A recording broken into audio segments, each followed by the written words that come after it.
नमस्कार, होमबिल टीवी भारत में स्वागत है। श्रीनगर से बड़ी खबर सामने आ रही है, जहां ईद उल अजहा के मौके पर महबूबा मुफ्ती ने लोगों को शुभकामनाएं दी और शांति तथा कुर्बानियों की कबूलियत की दुआ की। महबूबा मुफ्ती ने कहा कि ईद एक बेहद पवित्र और शुभ अवसर है जब लोग इबादत करते हैं और नमाज अदा करने के लिए एक साथ इकट्ठा होते हैं।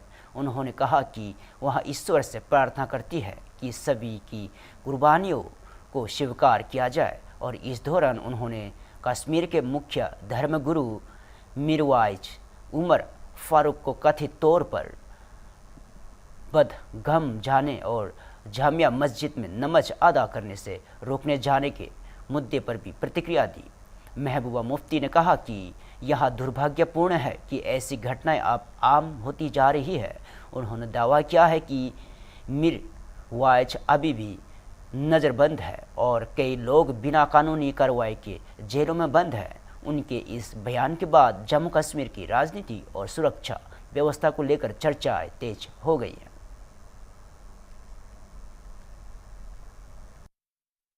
इतना मुबारक दिन है जब लोग इबादत करते हैं, नमाज पढ़ने के लिए यहाँ आते हैं, कुर्बानी करते हैं। तो एक तो अल्लाह ताला से दुआ है कि हमारी कुर्बानियाँ कबूल फरमाए। और इसके साथ जो मीरवाइज साहब को कल उनको बडगाम जाने से रोका गया, आज यहाँ नमाज पढ़ना चाहते थे वो जामे मस्जिद में, वहाँ से रोका गया। तो ये एक मामूल बन गया है और अभी भी उनको हाउस अरेस्ट रखा हुआ है। हमारे हजारों लोग जेलों में अंडर ट्रायल बिना किसी कानूनी कार्रवाई के बंद हैं, माँ बाप से जुदा हैं। कईयों के माँ बाप इस अरसे में इस दुनिया से चले गए। तो क्या कहें, अभी कल जो कुछ दिन पहले बडगाम में हादसा हुआ है, अफसोस है। ये ईद बहुत ही समझ लीजिए बहुत ही भारी दिल से मनाई जा रही है। सिर्फ अल्लाह ताला से दुआ है कि वो हमारे गुनाह माफ़ करे और हमारी कुर्बानियाँ कबूल करे और हमारे बच्चों को भी वो हिदायत दे कि जिस तरह हज़रत इस्माइल अलैहिस्सलाम ने अपने वालिद की हुक्म फरमा बरदारी की, हमारे जो आजकल के बच्चे हैं वो भी इसी तरह अपने वालिदैन की फरमा बरदारी करें। आज ईद आज को ईद पड़ी। आज मेरे ख्याल में आज मकर आज ईद आज को ईद। ज्येष्ठ माह के चौथे बड़े मंगल के पावन अवसर पर पूरा शहर बजरंग बली की भक्ति में सराबोर नजर आया।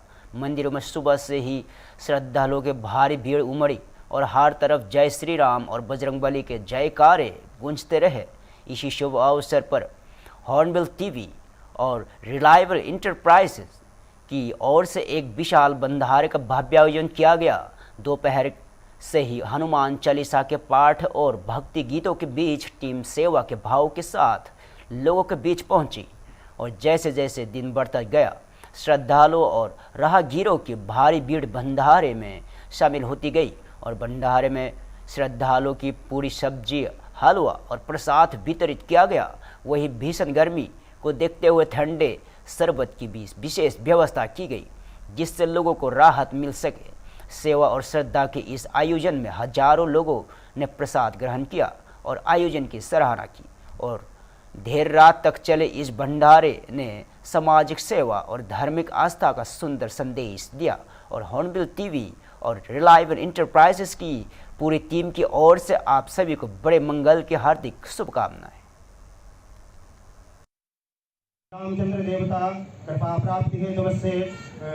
ज्येष्ठ मासे पुरुषोत्तम मासे पावन मासे चतुर्थ धूमवासरे भगवान हनुमत देवता प्रीत्यर्थे श्री सुंदरकांड दलन रघुनाथ कला की कर्पूर गौरम करुणावतारम भवानी सहितं नमामि त्वमेव माता।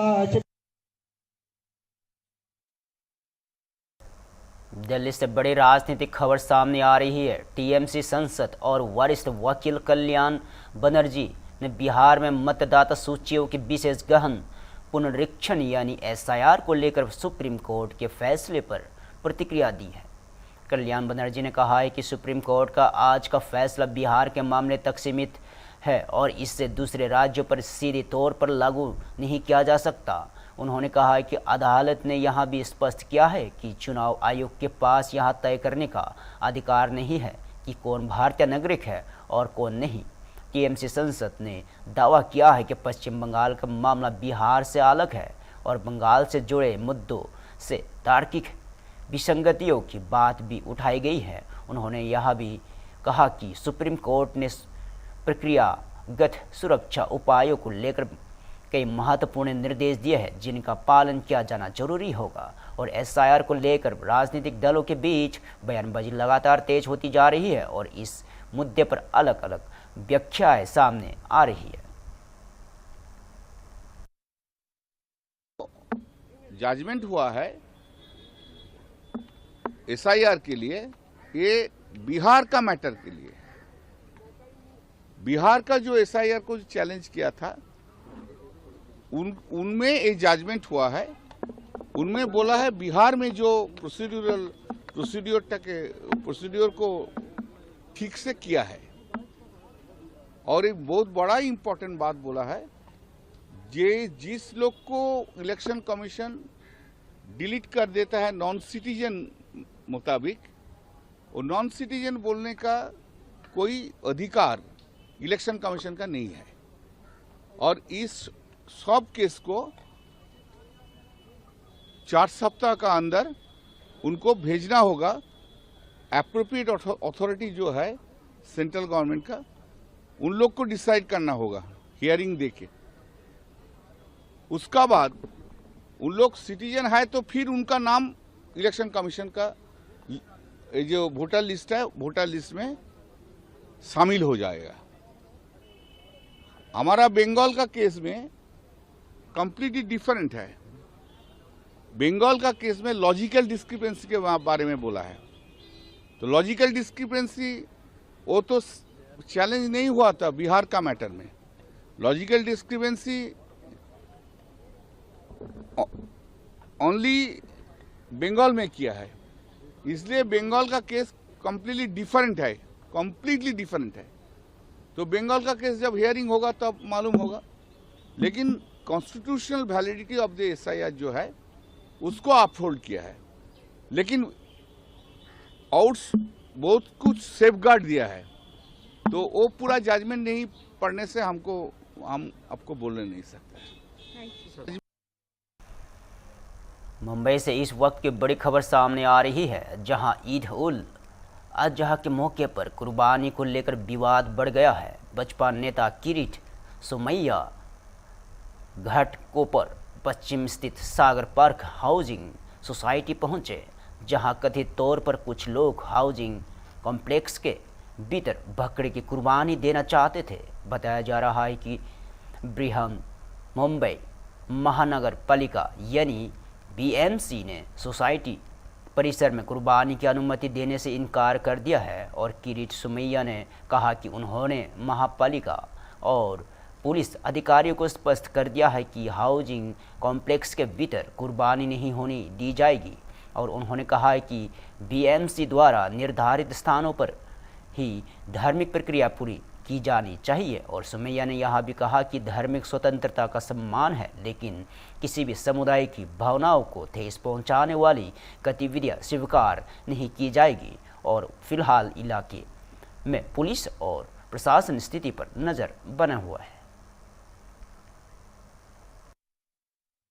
आप अंदर गए थे, क्या कुछ बातचीत हुई? अभी अंदर सोसाइटी के कुछ लोग मेरे से मुलाकात की। यहाँ पर रहने वाले हिंदू डरे हुए हैं। कल रात को भी वापस उनको धमकियां दी गई। पुलिस अधिकारी को मैंने कहा है उनके ऊपर कार्रवाई होनी चाहिए। 21 बकरे रखे थे, उसमें से 22 के करीब बकरे महापालिका ने अपने कब्जे में लिए। मेरे सामने भी कुछ बकरे बाहर निकाले हैं। महापालिका के अधिकारी को और पुलिस को मैंने स्पष्ट भाषा में कहा है कि ए विंग में परमिशन ने, बी में नहीं, डी में नहीं, आई में, यहाँ कुर्बानी नहीं होगी। एक बहुत स्पष्ट बात है।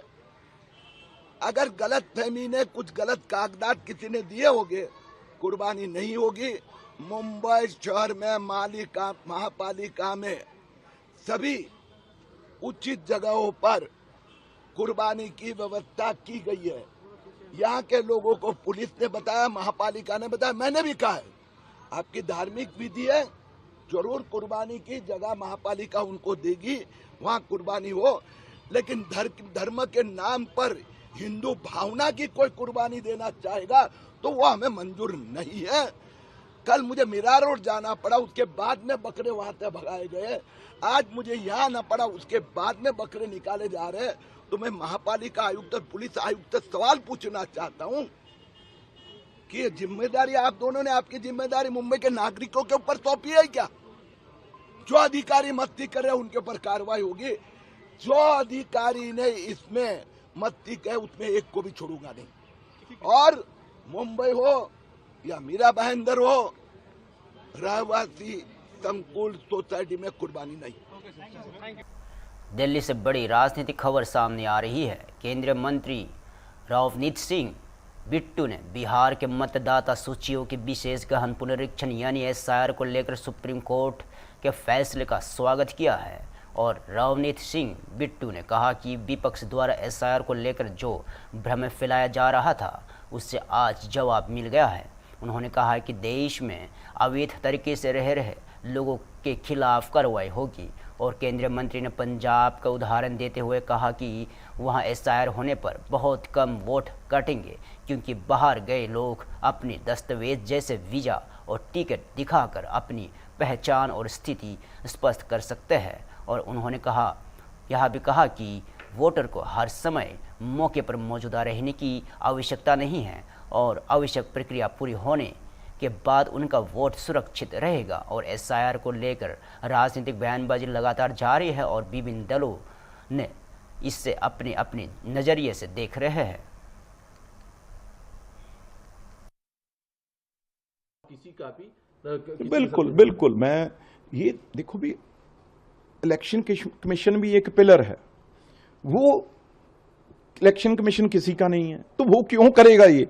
पर लेकिन आज जो ऑपोजिशन वाले तरह तरह की बातें मीडिया के द्वारा फैला रहे थे, अपनी बातें बैठ के, आज सबसे पंजाब वाले, क्योंकि अगली इलेक्शन पंजाब में है, उनको आज लीगली कानूनी आज उनको पता चल गया। आज उनकी कहीं से भी वो निकलना चाहते थे पतली गली से, वो आज बंद हो गई। आज उनकी पूरी अकल टिकाने आ जाएगी भी अब इस देश में कोई इलीगल जो हमारे बच्चों की, हमारे परिवारों की जो हिस्सा वो खा रहा है, वो अब इस देश से बाहर जाएगा ही जाएगा। अगर कनाडा हमें निकालता है, अमेरिका हमें निकालता है, तो भाई हम जहां पे जो इलीगल लोग बैठे हैं उनको हमारा क्या हक नहीं है? वो क्यों भागीदारी हमारी सेंटर की स्कीमों में हो, स्टेट स्कीमों में हो? यहाँ का इंफ्रास्ट्रक्चर जो बन रहा है उसका उसके देश में तो कुछ है नहीं, वो हमारे देश में सब चीजें यूज कर रहा है, क्यों करे? वो आज जो सुप्रीम कोर्ट, इलेक्शन कमीशन और सरकार और ये सब चीजें, ये भाई सारे पिलर, मीडिया, ये सारे एक देश के पिलर हैं। अगर ये ऐसे अच्छे फैसले ना हों तो ये 140 करोड़ का देश है, ये कभी चल सकता है? लेकिन पाजी, जब बिहार में होता है, बंगाल में होता है, तभी इलेक्शन कमीशन पर सवाल उठते हैं। तो पंजाब तो बॉर्डर स्टेट है, सेंसिटिव है पंजाब का बॉर्डर, अगर वहां होगा तो क्या फिर इलेक्शन कमीशन में फिर से सवाल नहीं उठेगा? नहीं, पंजाब में मैं आपको ये बता दूं, वहां पे बॉर्डर ओपन है वेस्ट बंगाल में, और पंजाब में फेंसिंग है। पंजाब में आप देखेंगे जब भी एसआरआई होगा वोट बहुत कम कटेगी, आपके ये सामने ही आएगा। पंजाब में ऐसी चीज, थोड़ा सा लोगों में ये भ्रम डाला जा रहा है भी जो एनआरआई हैं, क्योंकि पंजाबी लोग ज्यादा एनआरआई हैं, वो बाहर अपने परिवार के बच्चों के साथ दादा दादी चले जाते हैं, भाई बहन चले जाते हैं, तो उस दौरान जब चेक करने आएगा उस दौरान उनको ये है भी, उस टाइम वो ये ना लिख दे भी यहां वो है नहीं, वोट कट जाए। लेकिन उन्होंने बड़ा आसान प्रोसेस कर दिया, मैं आपके द्वारा बताना भी चाहता हूं। अगर वो वहां पे जाएगा ऑफिसर, उसको वो अपना वीजे का डेट और अपनी टिकट दिखाएगा भी मैं तो बाहर हूं, और उसके ऊपर ही उसकी वोट बन जाएगी। बिल्कुल वोट कटेगी नहीं, ना किसी को ये घबराने की बात है। मैं जिम्मेदारी से कह रहा हूं, क्योंकि बहुत लोग हमारे बाहर हैं, तो जो बाहर हैं उसको अपनी वीजा, और जब भी अधिकारी जाएगा उसे अपनी टिकट दिखा देंगे, तो जरूरत आपको प्रेजेंट होने की जरूरत नहीं है, आपकी वोट बन जाएगी। जयपुर से बड़ी राजनीतिक खबर सामने आ रही है। केंद्रीय मंत्री अर्जुन राम मेघवाल ने बिहार में वोटर रोल के विशेष गहन पुनरीक्षण यानी एसआईआर को लेकर सुप्रीम कोर्ट के फैसले का स्वागत किया है। अर्जुन राम मेघवाल ने कहा है कि विपक्ष ने एसआईआर को लेकर अनावश्यक मुद्दा बनाया, जबकि इस प्रक्रिया का मुख्य उद्देश्य मतदाता सूची को साफ और पारदर्शी बनाए रखना है। उन्होंने कहा है कि लोकतंत्र में एक व्यक्ति का एक ही वोट होना चाहिए और हर वोट का समान मूल्य होना चाहिए। और केंद्रीय मंत्री ने कहा है कि मतदाता सूची में सुधार और शुद्धिकरण के लिए ही एसआईआर प्रक्रिया शुरू की गई थी, जिसे चुनौती दी गई, लेकिन सुप्रीम कोर्ट ने अपने फैसले में स्थिति स्पष्ट कर दी है। उन्होंने सुप्रीम कोर्ट के निर्णय का स्वागत करते हुए कहा है कि इससे चुनाव प्रक्रिया और अधिक पारदर्शी और निष्पक्ष बनेगी।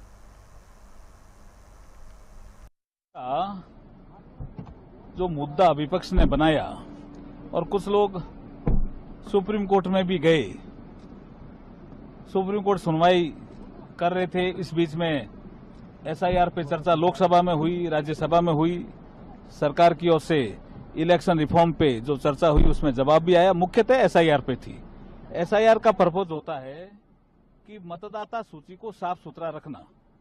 जो बाबा साहब B.R. अम्बेडकर साहब ने एक प्रिंसिपल दिया, 1 पर्सन 1 वोट 1 वैल्यू, एक आदमी का एक ही वोट होना चाहिए और उसकी एक ही वैल्यू होनी चाहिए। अब कई जगह एक आदमी था, उसके 2-2 3-3 जगह मतदाता सूची में नाम था। कुछ लोग थे जिनका मतदाता सूची में नाम नहीं था। इसलिए शुद्धिकरण के लिए, मतदाता सूची को ठीक करने के लिए एसआईआर की प्रक्रिया थी। इन्होंने चैलेंज किया, कभी बहाना लिया कि समय ठीक नहीं है, कभी कहा कि इसका आधार कोई चुनावी है। ऐसा कुछ भी नहीं, माननीय सुप्रीम कोर्ट ने सारी चीजें क्लियर की है। हम इस फैसले का स्वागत भी करते हैं और विपक्ष को ये कहना चाहते हैं कि आप एसआईआर को सब्जेक्टिव कैसे देख सकते हो जी। जब आप केरल में जीतते हो तब तो कहते हो एसआईआर ठीक है, और कहीं हारते हो तो कहते हो एसआईआर ठीक नहीं है। ये तो आपका दृष्टिकोण ही ठीक नहीं है ना। लोकतंत्र में आपको संवैधानिक संस्थाओं के प्रति विश्वास जो हमारे मतदाताओं ने दिखाया, उस विश्वास पे कायम होने की जरूरत है, क्योंकि वोटर लिस्ट अल्टीमेटली तय करती है कौन जीतता है कौन हारता है।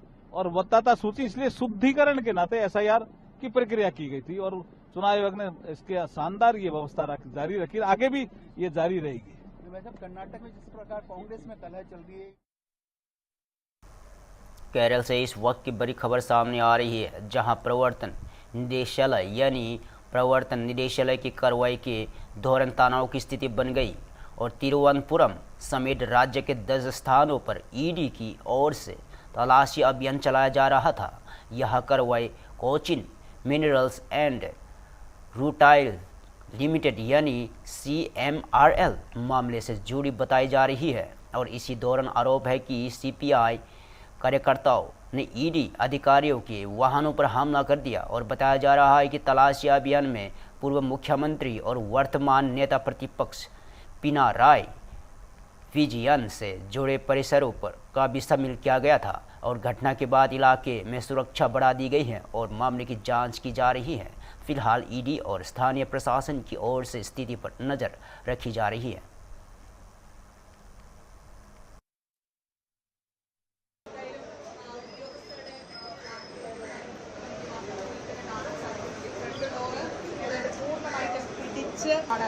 ഉദ്യോഗസ്ഥരുടെ വാഹനങ്ങൾക്ക് നേരെ എന്തായാലും പ്രതിപക്ഷ നേതാവ് പിണറായി വിജയന്റെ വീടിന് മുമ്പിൽ വെച്ച് ഉണ്ടായ ആ ഒരു സമരം നമുക്കറിയാം. രാവിലെ മുതൽ തന്നെ വലിയ പ്രതിഷേധമാണ് ഇഡി ഉദ്യോഗസ്ഥർക്ക് നേരെ ഉണ്ടായിട്ടുള്ളത്.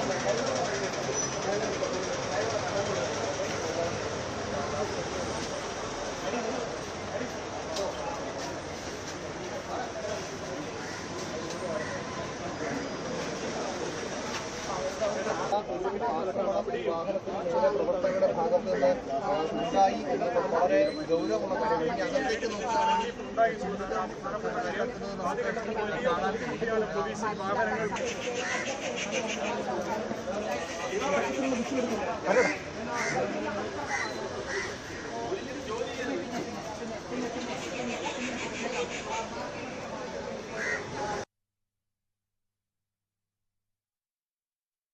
सहारनपुर से बड़ी राजनीतिक प्रतिक्रिया सामने आई है। कांग्रेस सांसद इमरान मसूद ने बिहार में वोटर रोल के विशेष गहन पुनरीक्षण यानी एसआईआर को लेकर सुप्रीम कोर्ट के फैसले पर सवाल उठाए हैं। इमरान मसूद ने कहा है कि एसआईआर कोई नई प्रक्रिया नहीं है, लेकिन इसका गलत इस्तेमाल किया जा रहा है। उन्होंने आरोप लगाया कि लोगों के नाम वोटर लिस्ट से हटाकर उनकी अपील को लंबित रखा जाता है और बाद में सुनवाई में उन्हें फिर वैध माना जाता है। कांग्रेस सांसद ने सवाल उठाते हुए कहा है कि अगर किसी व्यक्ति की भागीदारी के बिना चुनाव हो जाता है और बाद में उसका वोटिंग अधिकार बेहाल होता है तो ऐसे चुनाव की वैधता पर सवाल खड़े होते हैं। उन्होंने कहा है कि उत्तर प्रदेश के वोटर लिस्ट की अंतिम सूची जारी हो चुकी है, ऐसे में अब और वोट काटने का कोई आधार नहीं होना चाहिए। इमरान मसूद ने चेतावनी देते हुए कहा है कि अगर वोट काटे गए तो उनकी पार्टी सुप्रीम कोर्ट का रुख करेगी और एसआईआर को लेकर देश भर में राजनीतिक बयानबाजी लगातार तेज हो रही है और सत्ता पक्ष तथा विपक्ष के बीच टकराव बढ़ता नजर आ रहा है।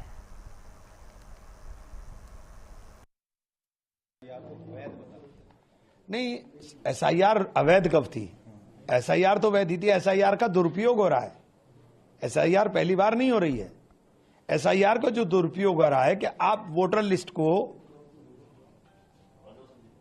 विलोपित कर करके और उसे आप अपील के अंदर पेंडिंग कर देते हो, बाद में अपील होगी, वो जीत जाता है और उसका वोट का अधिकार बहाल हो जाता है, तो आप बताइए उसके बिना चुनाव हो गया तो वो चुनाव वैलिड रहेगा क्या? नंबर एक बात। नंबर दो बात, अब उत्तर प्रदेश में एसआईआर हो गई। एसआईआर के बाद सारी फाइनल लिस्ट आ गई। अब तो कोई वोट नहीं कटना चाहिए ना। जब आपने इतनी कवायद की तो अब कहें कि वोट काटेंगे आप? अभी इन्होंने फॉर्म, मुझे जानकारी है, इन्होंने फॉर्म तैयार करके रख रखे हैं, तो जो फर्जी फॉर्म 7 जमा होंगे उनके ऊपर आप वोट काट दोगे और उन्हें कह दोगे साहब अपील में चले जाओ और चुनाव निपटा दो। चुनाव के बाद अपील डिसाइड होती रहेगी।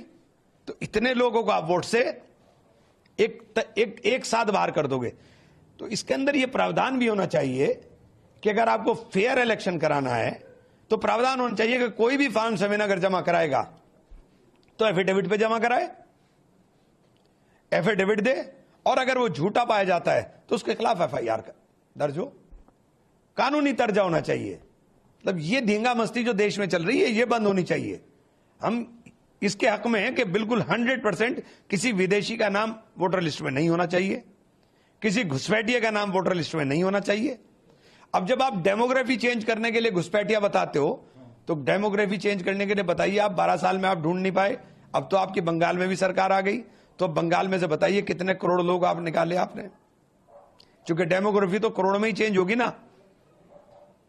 तो आप बताओ कितने करोड़ निकाले आपने, कितने डिटेंशन कैंप में डाले? सारे डिटेंशन कैंप आपके खाली पड़े हुए थे। ये जो नैरेटिव देश में बनाया जाता है झूठा और फर्जी, हम इसके खिलाफ हैं। और इलेक्शन कमीशन को इतनी ताकत अगर रखनी है तो फिर सर्टिफिकेट भी इलेक्शन कमीशन ही दे दे सबके, बिना चुनाव के। फिर चुनाव के मायने क्या रह जाएंगे? विपक्ष तो पहले से ही कहता है कि इलेक्शन कमीशन बीजेपी का तोता है। हाँ तोता है, तो क्या अब? हाँ तोता है। सुप्रीम कोर्ट भी नहीं, बीजेपी का। सुप्रीम कोर्ट ने कहा कि एसआईआर संवैधानिक नहीं है, तो हम भी कह रहे हैं एसआईआर संवैधानिक नहीं है। फिलहाल के लिए इतना ही। ताज़ा खबर देखते रहिए होम टीवी भारत।